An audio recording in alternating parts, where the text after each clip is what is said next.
Welcome to Inside Knowledge with Lynn Henderson, the show about overcoming adversity, building resilience, and creating a better life for yourself and those you love.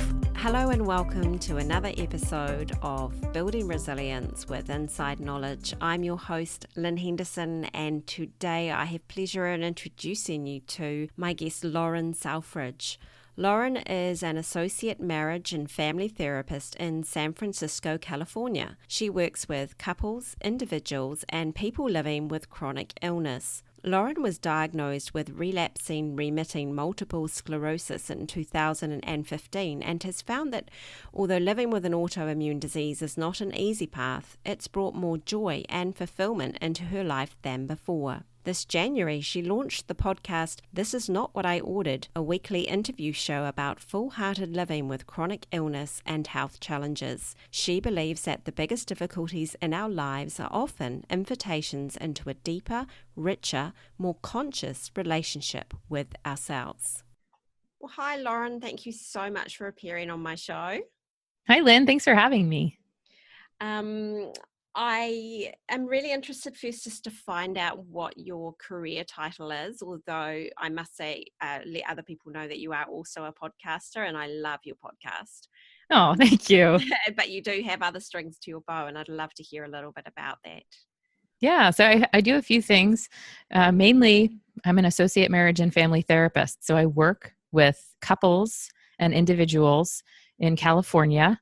And I really am very passionate about couples work. I practice a type of therapy called imago relationship therapy, and it's one of my favorite things to talk about and do. And I've seen couples really grow using the tools of imago. And I also use those same tools with individuals who are in partnerships or who are single and looking for love, as well as working with individuals who have health challenges and chronic illness. Great. So it applies quite widely, which is fantastic. Yeah. Before we get too far into our discussion, I will just ask you for your own personal definition of resilience. Sure. I'm going to take a moment to think about it. I think for me, it's very personal. And I want to be clear, I'm not answering it for anybody else but myself to say, resilience is when I can take what's happening and make a beautiful story out of it. Oh, wow. I love that. Yeah.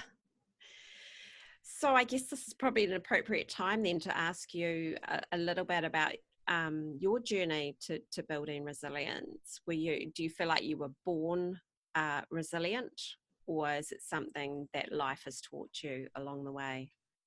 Yes, both.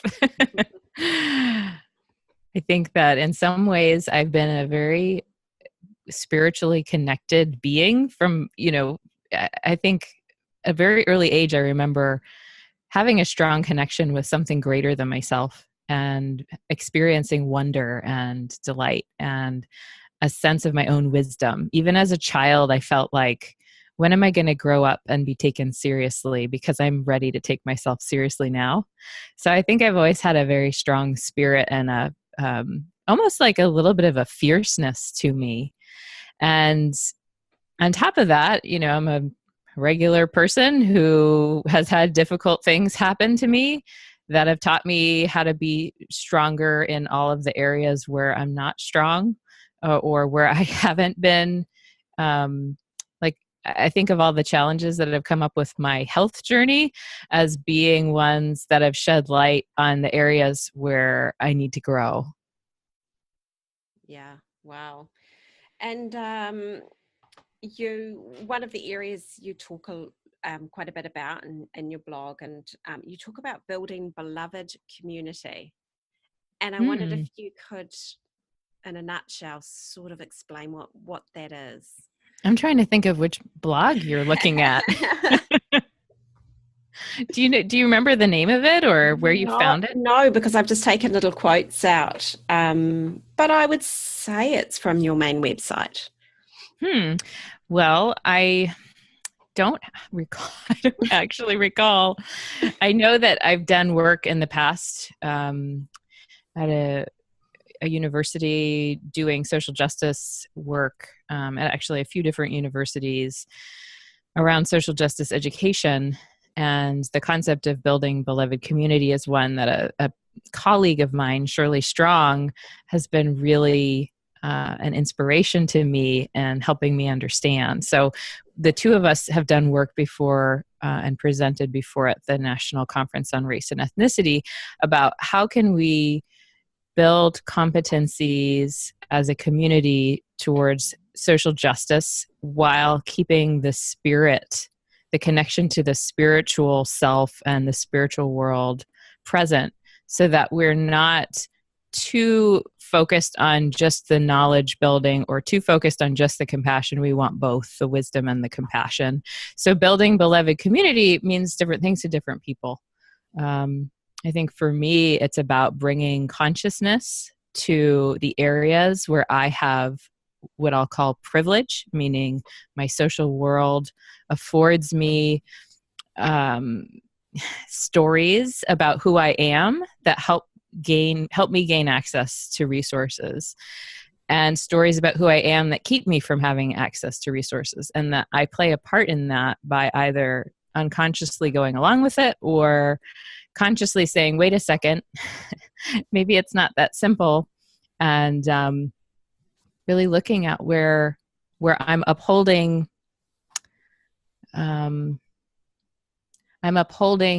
systems that disadvantage some people and myself, or that put me at an advantage and others at an advantage. So yeah, it's kind of I could probably go on about this for a while. It's a tough one for me to put in a nutshell, but I think about beloved community as my bringing conscious awareness to the part that I'm playing in the greater world, and also bringing my heart to the work so that I'm not doing it in a way that's blaming and shaming myself or others, but that's still holding me and others responsible for the good of everyone. Great. So community is and connection is considered one of the keys to building resilience. And yet I talk to people and they seem to feel more and more isolated in their homes. It's so individualistic society. And I wonder if you have some ideas and ways that we can, practical steps we can take to try and deepen connection or to build community in the places we live. My favorite way of building community is through storytelling. And I think we are all incredibly wise beings with amazing stories to tell. And so there's two pieces. One is we need to be willing to share our stories on a deep and vulnerable level. And the other is we need to be willing to provide that safe and loving platform to receive other people's stories, meaning we bring curiosity to the table and we have a genuine interest in somebody else's experience. So I think, when we spend time sharing our stories and we're allowing people to be who they are and not necessarily having to understand them as much as we believe them, that's how I think the best communities are built, because we have compassion for each other and we trust and respect one another, even if we're different. And I think that will help us to become more whole people and to kind of get outside of our own minds. Because I know, for me, every time I do a podcast episode, my whole way of thinking gets kind of jostled a little bit, because I see somebody else is living their life in a completely different way or a somewhat different way than I do. And it always makes my life better. It always gives me more perspective. So it's really important to me. I think that's why I became a podcaster, is because I love hearing people's stories. And so that brings up the idea that does that connection, is there a difference between face-to-face connection as opposed to online connection? Can you build your community almost entirely online, or is that not as powerful? I think you can build your community exactly however you want to. For some people, it's really meaningful to do in-person connection. I think actually for a lot of people it is. For folks with chronic illness, we don't always have the luxury of being able to get out, whether it's because we have, autoimmune sensitivity where we can't be around too many germs, or if we have just not enough energy to be out. That really limits things. And by the way, I don't think it has to be just one or the other, but I will say that I have a very strong belief that the internet, and specifically video communication, is going to change the sense of isolation that so many of us feel. And so one of the big ways that I'm kind of cheering for people to connect online that most closely relates to the in-person connection is to do Facebook Live and other live, video where you can interact with the audience, because it's vulnerable and it's imperfect because it's not rehearsed, it's not pre-recorded, it's not edited, just like in real life. And we can see the facial expressions of the people who are speaking, and then we can see on Facebook, when people click the heart button or the like button or the sad button and the laughing button, and we can kind of, it mirrors the way that we communicate non-verbally to each other in real life. So, I've been recovering for the past few days from an infusion at the hospital that I get twice a year. And it's been, it can be a little lonely and isolating because I just need to stay home and rest. In fact, this is the most exciting communication I've had since I got out. Well, thank you. Thank you. It's very exciting. And there have been a few times where friends and colleagues have gone live on Facebook over the last few days, and just my heart lights up because I'm like, oh, I'm going to get a chance to connect with someone, and I don't even have to do anything because my body's feeling pretty weak in this moment, and yet I can type a little message while they talk. So I think, building community is also just about being willing to show up where we're at, how we are imperfectly, and let ourselves be known. I love that. So it's really the more important thing is not whether, or not the format, whether it's online or in person, but really how authentic you are in your connection. That really seems to matter. Yeah. That's cool. I'm going to get a little personal now. All right. Obviously, if you're as a marriage and family therapist, you would work with people that are overcoming challenges in their relationships. But at a community level, I live in a neighbourhood and we share facilities, so we quite connected and we socialise together. But we recently had a falling out. And there's quite a bit of division has occurred. And I wonder if you could give any advice on how do you go about healing those? I mean, it's not a major disagreement, but there's certainly people aren't talking. And I wondered if you have any advice on how you can sort of start the healing process. That's so important. And it sounds like it's pretty uncomfortable for a lot of the people in the community. And I can definitely relate. I'm a person who's experienced challenges in that way before. I think we all have. One of the things that I've learned from the Imago tools one of the things that I've learned from the Imago tools that I've been trained in is Harville Hendrix and Helen LaKelly Hunt wrote this book called Getting the Love You Want. And Harville talks about and that book, by the way, is the main Imago book. He says something, I don't know if he says it in the book or if it's just in person that I've heard him say it, that talking is one of the most dangerous things we can do, which is kind of funny because, I'm a talk therapist and we're talking right now. Like, what does that mean? Well, a lot of times when we engage with each other, especially on a hot topic, and we're feeling really emotional and defensive, we wind up looking for the holes in someone's argument. We wind up looking for how they're wrong and we're right. And so that actually just makes everything worse. And we can wind up talking for hours and hours and hours and trying to prove points, and people aren't getting their needs met. And it can actually increase the pain in the relationship. So I think one of the main reasons that they came up with Imago is because they wanted to find a way to help couples, and I think it relates absolutely to communities as well, out of that cycle of defensiveness and blaming.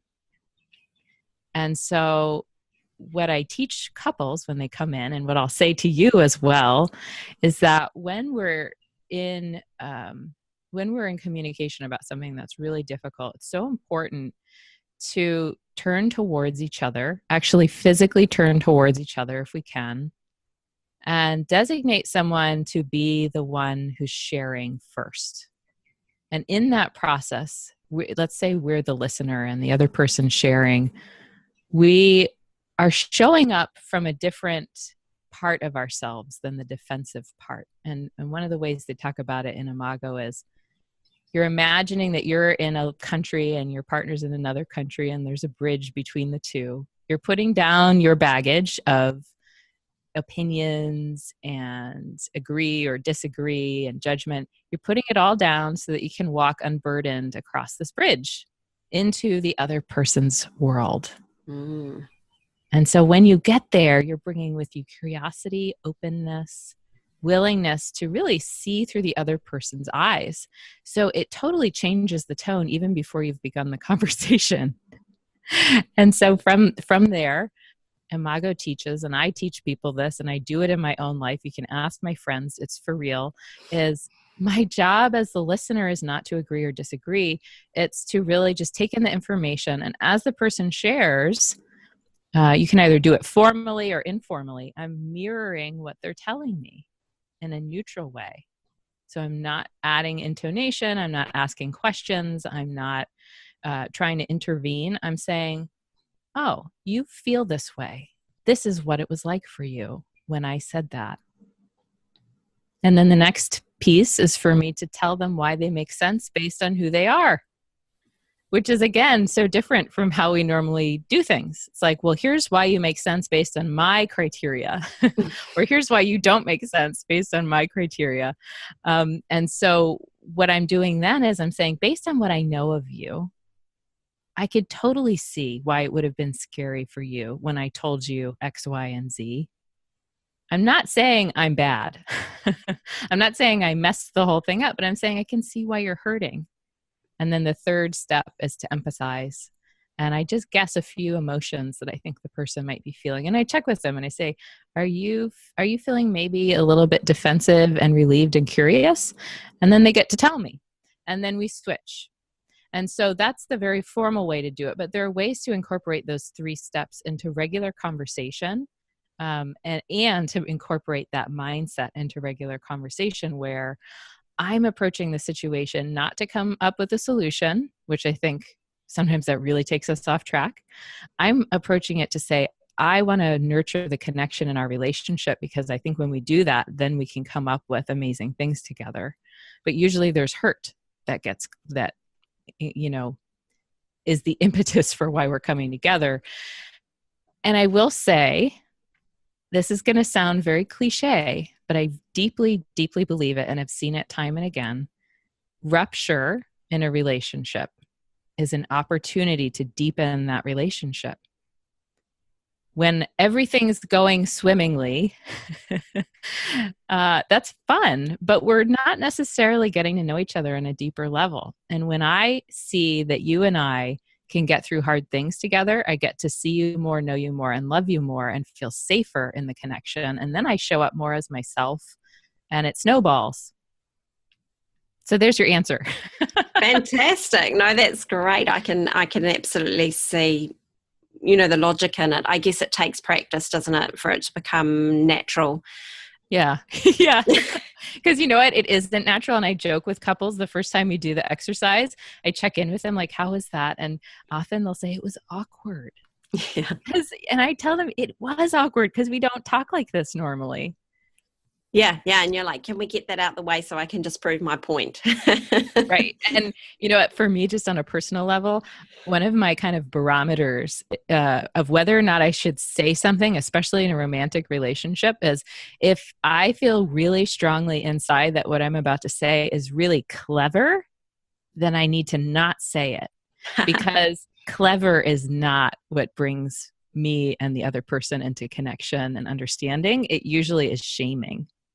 Oh my gosh, you're so right. You're so right. Because I'm just like, I'm absolutely convinced that in this case, like, I have some very good points to make, and I would absolutely love to get them across. But it was funny when I got face to face, because a lot of this disagreement was via email and Facebook and things. Once I got face to face, I suddenly realized, actually, I do want to be proved right, but more importantly, I want peace in my community. And I just suddenly said, I'm actually willing to give up all of that. I don't mind. I can suck this up, because I really do. I do want to see peace and unity again, because we had a really good thing going. But yeah, it is sad to see the breakdown, and over something fairly trivial. When that happens, is that because there were underlying issues all along, do you think? Or are we just hypersensitive? Well, I generally don't work in large group settings with my therapy practice, but I can relate just as a human being. I can take it to the interpersonal level. Like, let's say, again, for a couple, I just wrote an article about, it's called, what is the name of the article? It's not about the dishes, meaning what it's like, what we think we're arguing about is rarely what we're actually hurting about. Mm. And so that may be the topic, is the dishes or whatever it is that's going on in your community. But the only reason we're not moving through it easily is because there are emotional ties to the past, generally. And as therapists, a lot of times people will joke like, oh, we're always taking everything back to childhood. And it's like, well, there's a reason for that. And the reason is because that's where we get our worldview and our sense of self. And we have needs that get met, and we have needs that don't get met. And we have parts of ourselves that we actually have to distance ourselves from in order to survive the hurts of childhood. But then we become adults, and we don't get to really embody those parts of ourselves, and it hurts. So in the adult relationships is where we actually get to uncover those things if we do the work in quote unquote the right ways. So I do joke with people, and one of my trainers for the Imago relationship therapy said, the way that you know if it's connected to the past or not is if you say to someone, hey, the dishes are dirty. Do you mind doing them? I did them last night. And the other person says, oh, okay, I'm kind of busy right now, but I can do them in a few hours. Is that okay with you? Yeah, that's fine. That's probably not connected to the past. But if it's like, can you do the dishes? I did them yesterday. I'm so sick of being nagged by you. Stop telling me to do the dishes. You never do the dishes. I'm tired of this. I'm always the one to do the dishes. That's how you know that usually there's some connection to maybe a pattern of feeling disrespected or invisible or unappreciated, or feeling like I'm taking on all the responsibility in the relationship. So that's how it comes to a head, is the dishes. Oh, that's so interesting. I actually use that word in our arguments a lot, nagging. So obviously I need to go and explore where that's coming from. There's always so much to discover. I want to talk a little bit about your podcast, because it's such an interesting one, and it ties in beautifully with resilience as well, in terms of overcoming adversity. And also because I read today in one of your blogs, you talked about you aren't your body, you are your spirit, which was so helpful for me.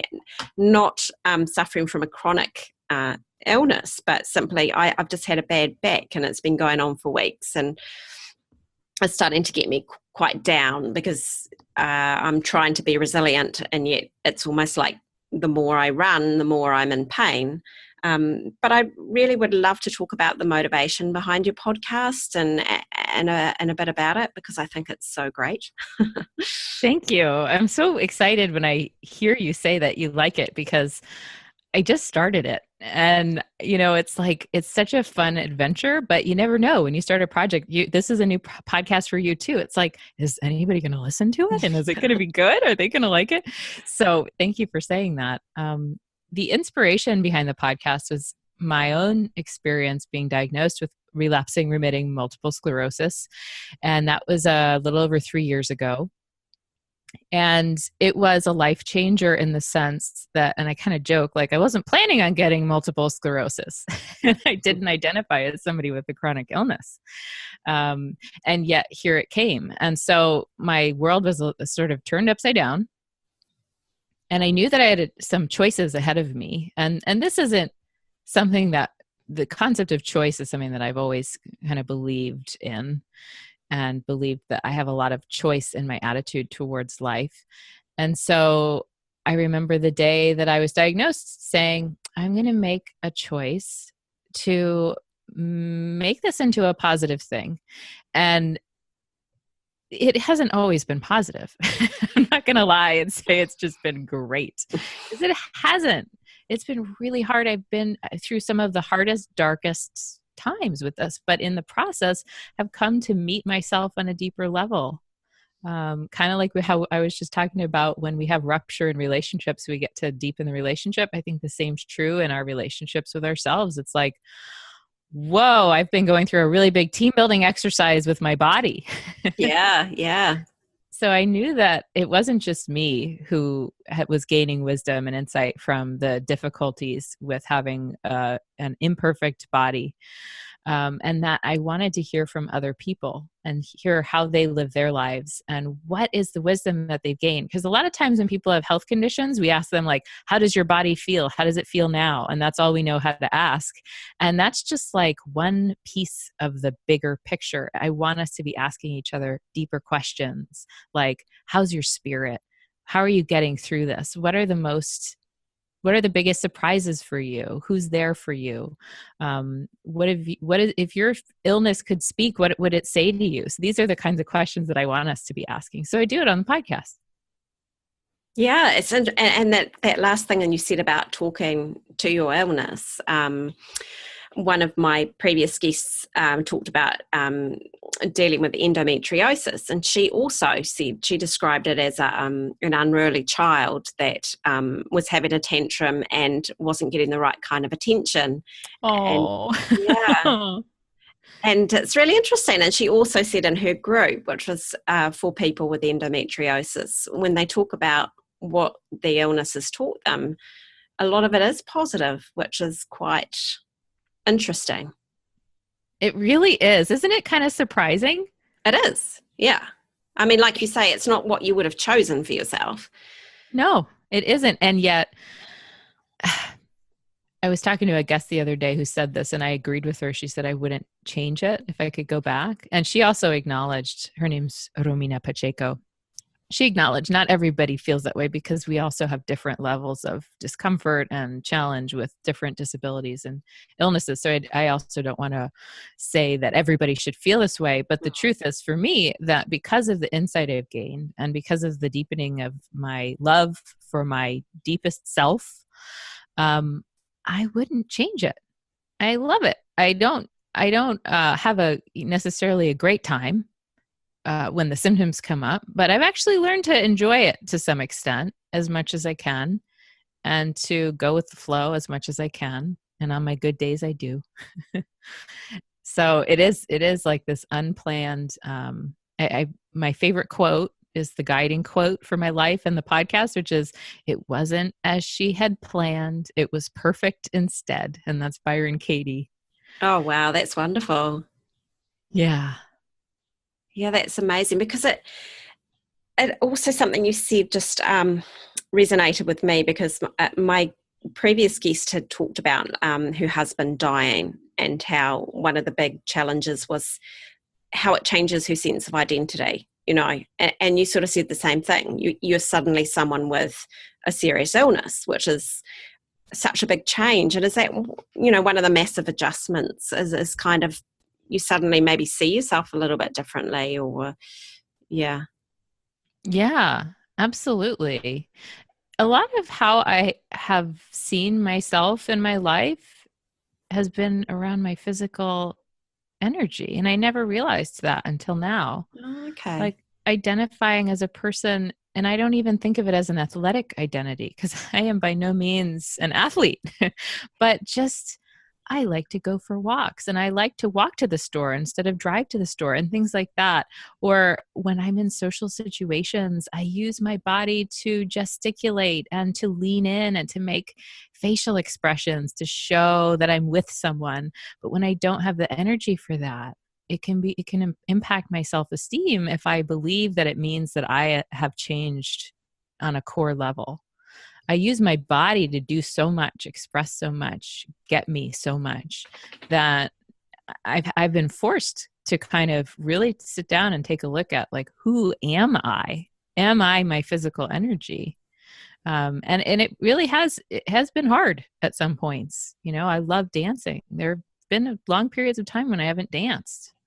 And so I've come up with some little other ways to express the part of myself that wants to dance. But it takes time and creativity.